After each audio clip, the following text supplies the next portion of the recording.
Welcome back to my channel, everybody. Thank you so much for joining me. My name is Vicki-Lynne, and we're doing another Starch Solution friendly meal prep. I know, Trace surprise, right? But you know why? Because we need to eat this week, and we need to eat good food. And I have some great recipes for you. I know, so I'm super excited this week because I've had a little bit too much iced coffee today. But we're going to get into some great meal prep recipes, so stick around. Let's get at it. With all of our meal preps, we want to keep everything going and keep things moving. So the first thing I want to get going is my quinoa, because I actually want it to cook and kind of cool, because we're going to be making a chickpea quinoa salad, and that is going to be delicious, kind of a Mediterranean feel. That's going to be my lunches for the week. So I want to get that going. We also want to be preheating our oven to 350 degrees.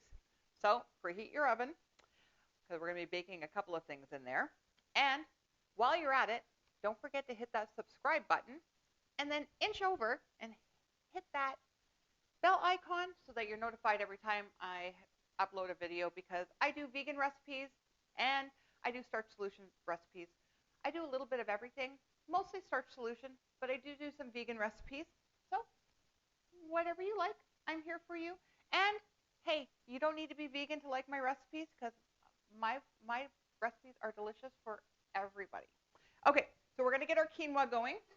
I have a pot, and I'm actually going to use a little bit of the non-chicken bouillon in my water for the quinoa, just to add a little extra flavor for it. So you could use just water. You don't have to actually use bouillon. Water is fine. So I just warmed up my water a little bit. I'm just adding a little extra flavor. And we're just going to let that melt into our pot, because quinoa is so easy to do. And then quinoa is a 2-to-1 ratio. Now, if you're using regular quinoa, you would normally rinse your quinoa. This quinoa I get from Costco, and their quinoa you actually do not need to rinse. Fun fact. So we're going to get this on the stove, bring it up to a boil, and it's going to cook for about 15 minutes. Then we're going to let it sit and just kind of cool down. All right, so now for breakfast this week, I'm going to do a baked oatmeal, and we're going to do lemon blueberry, because that just sounds delicious. So I'm going to show you the base recipe, and you can just change it with whatever fruit you want and whatever kind of seasoning that you want with it. It's super easy, and I'm going to give you some variables as we go along. Easy peasy. So the first thing we're going to do is we're going to get our liquids going. And it's going to be 3 cups of plant-based milk. I'm using soy. You use whatever you have. If you're using oat or almond, whatever you want to use. So we're going to start by making our buttermilk. So because this is going to be a lemon one, I'm using lemon juice to curdle my milk, or to make it into a buttermilk. But if you were, say, making it an apple, you would use apple cider vinegar. And so I'm using the juice of 1 lemon. And then you're going to give that just a quick little stir. Now, don't forget, we have our quinoa on the stove, and I can hear it starting to boil. So I'm just going to go and turn that down. Let that go. And then the other liquid we're going to put in is about 1/3 of a cup of some maple syrup. And you could use a sweetener of choice. I don't use a lot of sweetener, but we're just going to let that kind of curdle. And we're going to add 2 teaspoons of lemon extract. Now, I like mine extra lemony. That's why I'm doing the lemon extract, but you don't have to. This is totally optional. And we're just going to let that sit now while we get our dry ingredients. You're going to also need a pan, 9 by 13, so that should last you hopefully for the week. And what we're going to do, grab a bowl. I'm going to try not to block you. Now, you can make this, again, several ways, and it's all going to be what your preference is. So you could use all rolled oats, or you could use rolled oats and quick cook oats or instant oats. And it's all going to depend on what kind of feel you want. So I kind of use half and half sometimes. If you use all rolled oats, it's going to be a chewier kind of baked oatmeal. And if you use So I'm using half and half. So it's going to be 3 cups of oats to 3 cups of liquid. So I'm going to use half and half. So the instant oats will give it more of a lighter texture.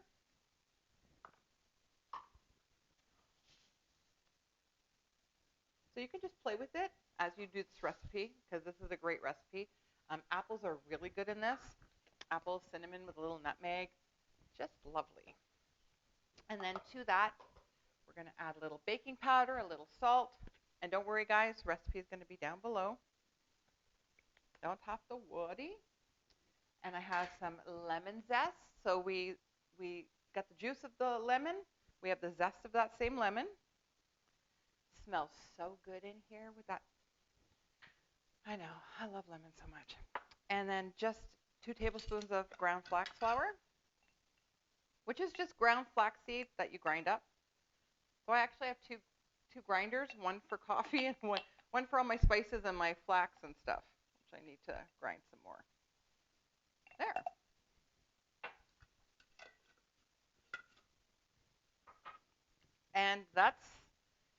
And our blueberries. I do put my blueberries in the oatmeal.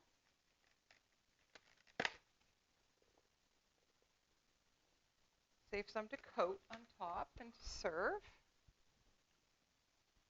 And literally, the buttermilk just needs a couple of minutes. It's all ready. And we want the buttermilk with the lemon and the acid to have a reaction with the baking powder that we're using in here. And that's going to make it light and fluffy. So it's almost like you're having a cake for breakfast, but it's super healthy. It's gluten-free, oil-free. I mean, we're really having the best of both worlds. And we're kind of pretending that we're having cake for breakfast. So I don't know about your books, but my books, that's a pretty good day in my books. Now that oatmeal is going to absorb. I'm also for breakfast going to cook a couple of sweet potatoes when we get to the next recipe and throw those all in at the same time with the other recipes that are coming up today. So this is going to bake in our pan. I have a nonstick pan, so I'm not worrying about it. I'm not going to grease it. I don't normally grease it. It seems to come out okay. Just going to pour that in. Again, smells lovely with all that lemon, but you could change it. You want chocolate, put cacao powder in here. Again, I would add a little extra liquid just because cacao powder will absorb, but you could do chocolate peanut butter. Again, just use your imagination, guys. I'm just going to try to. Okay. So we're going to put this in the oven for between 30 and 40 minutes. Usually 35 is a sweet spot in my oven, but keep an eye on your oven because everybody's oven is different. They're not always exactly the right temperature unless you have a thermometer in your oven. So just keep an eye on it. Usually 35 minutes is good, and it also depends on how you like your baked oatmeal. If you like it a little extra runny, or if you like it almost like a cake where you can cut it and slice it off. So keep an eye on it, okay? So in the oven it's going to go. So for supper this week, I decided cheesy scallop potatoes would be the way to go. So we're going to use, the cheese sauce. We all know the cheese sauce. I'll put the recipe up here. Everybody has their own cheese sauce recipe. We all know it. I'm not going to bore you with it. I already made it ahead of time because I always have cheese sauce on the go. So you just need a casserole dish. We're going to keep this really simple. And I already chopped up the onion because if you've been here before, you already know I cry like a baby when I have to chop up the onion. So I do that ahead of time, so I'm not doing it. I'm using russet potatoes to make our scallop potatoes. And because I really season my cheese sauce with cayenne pepper and smoked paprika, you're really not going to have to really do much besides layering it with some onion. That's kind of how I was raised, with just like the cream and the onion, salt and pepper, and a little bit of spices. So because the cheese sauce is so well done, You could always add, again, these recipes are base recipes, guys. You add your flair to them and you do what makes you happy. But this will be part of my 50-50 plate, and then I'll add a steamed vegetable or a salad or whatever with it, and that'll either be my supper or my lunch, depending if I'm going to do my quinoa salad. I'll just do the opposite for whatever other meal. I like to switch it up that way, keep it easy. I have a mandolin. Be very careful if you have a mandolin. They're very sharp. And I'm going to stew my potatoes that way just because it's super fast, but you could obviously slice them by hand.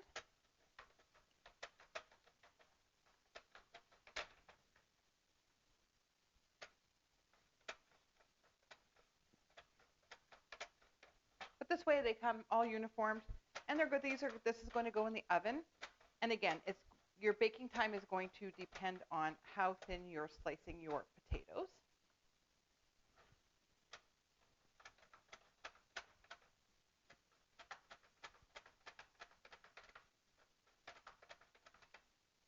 So obviously if your potatoes are thicker, you're going to cook them longer.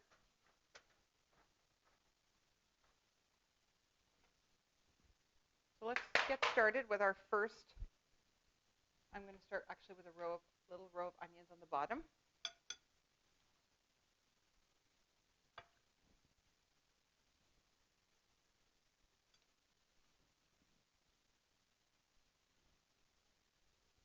I always put the uglier onions at the bottom, and you're just going to want to layer in your potatoes.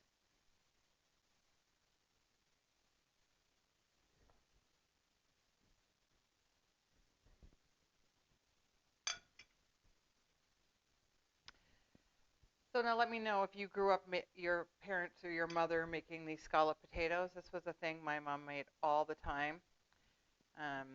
She used to make it sometimes, I think, with cream of mushroom soup. I don't know if you've ever had that, but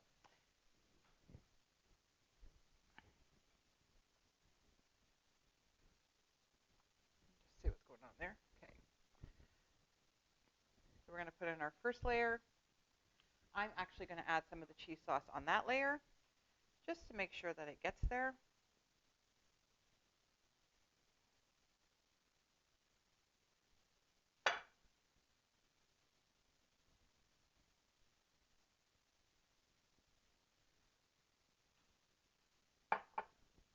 And then we're going to do our next layer of onions. And again, you can do as many layers as you want.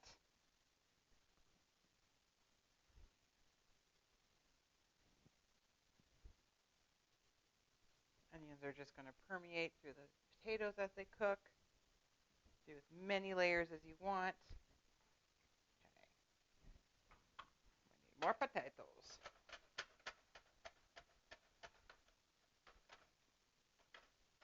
And again, you could do if you have a bigger family, do another 9x13 pan. Get all your potatoes going.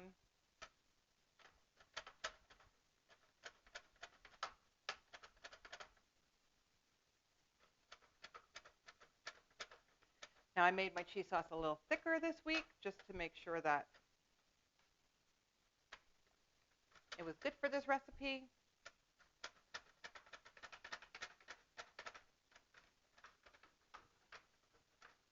Because I want it to be nice and creamy. Where is my guide?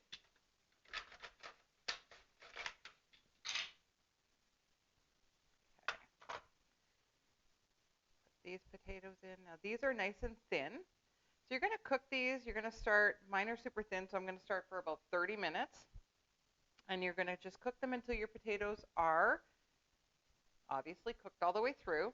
Could take up to an hour depending on how thin or thick you cook you slice your potatoes.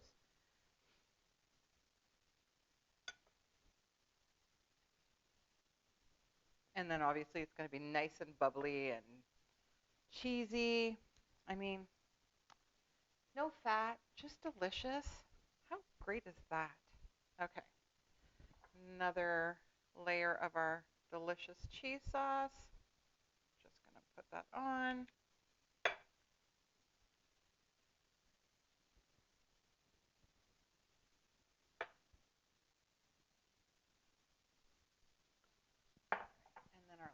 layer of onions.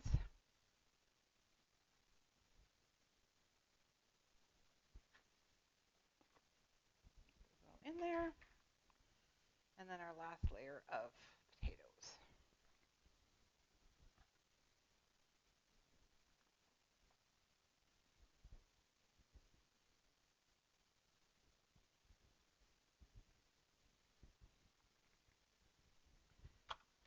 Another potato or two.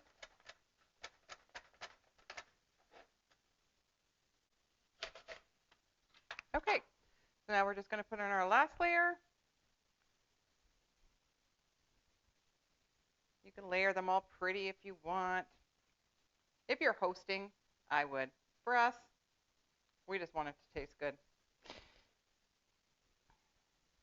And if you have a mandolin, I am going to, I do have a spoiler alert. I do have a great recipe coming. Probably going to just do it on Instagram. Okay, so now the last of our sauce is going to go on.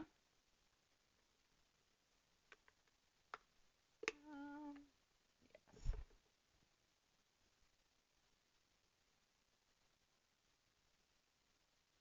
Spread that on top.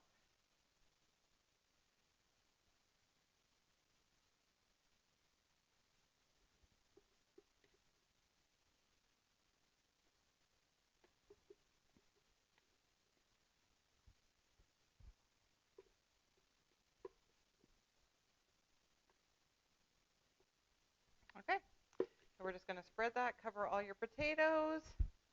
Do a little salt and pepper if you want. I'm going to leave this. And we're just going to put this in the oven at 350, and we're going to let this cook until your potatoes are softened and brown and bubbly. Okay, our dressing's all ready. We're just going to assemble our salad, and it's super simple. Our quinoa is cooked, it's cooled, and we're just going to, this is a really kind of a dump and go kind of salad, and we want it to marinate in the fridge. So our quinoa is done. The next thing we're going to do is a can of chickpeas. Now I have drained my chickpeas, and you want to save your aquafaba.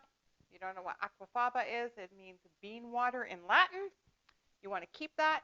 I'm actually going to have a video coming about all the great things you can do with aquafaba, but there are some great things that you can do with it.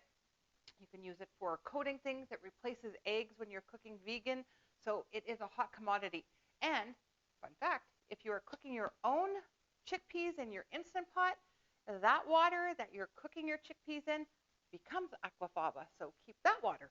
Anyway, we're going to put our chickpeas in there. And if you happen to buy chickpeas that are already flavored, you're saving yourself a step. Like Trader Joe's has these great ones that are parsley and cumin, which are delicious. I like to keep them for traveling, only because they have a snap top and they're already delicious. So when you're traveling, in case you get hungry, you already have something with you. But we're putting those in. So now, obviously, we need some more flavors in here. I'm doing some grape tomatoes, and I'm just going to cut them in half.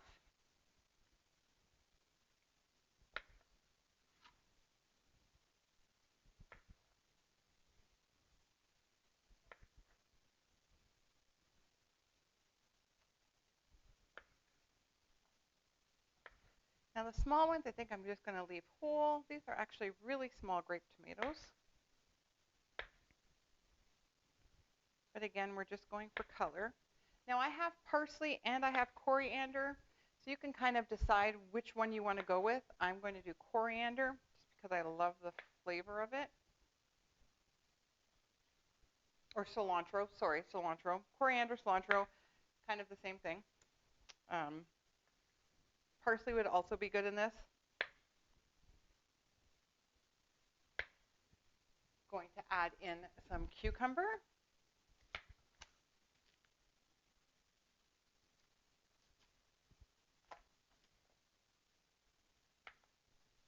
Now I'm going to leave the skin on because I want the green.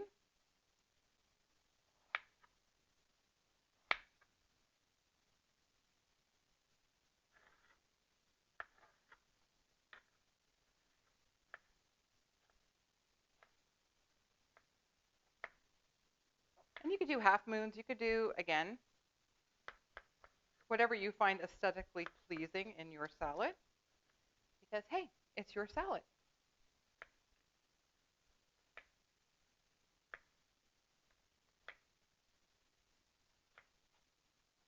I don't know why I'm using this knife. This is not a very friendly knife.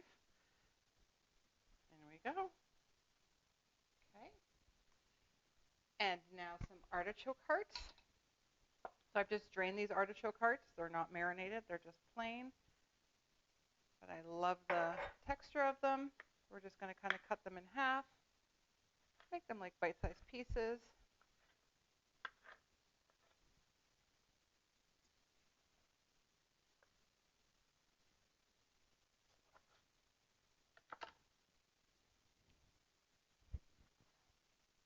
Those are all going to go in.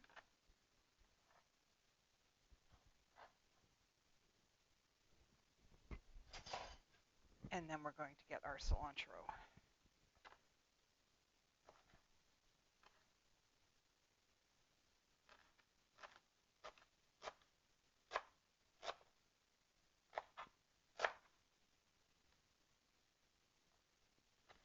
As much or as little as you want.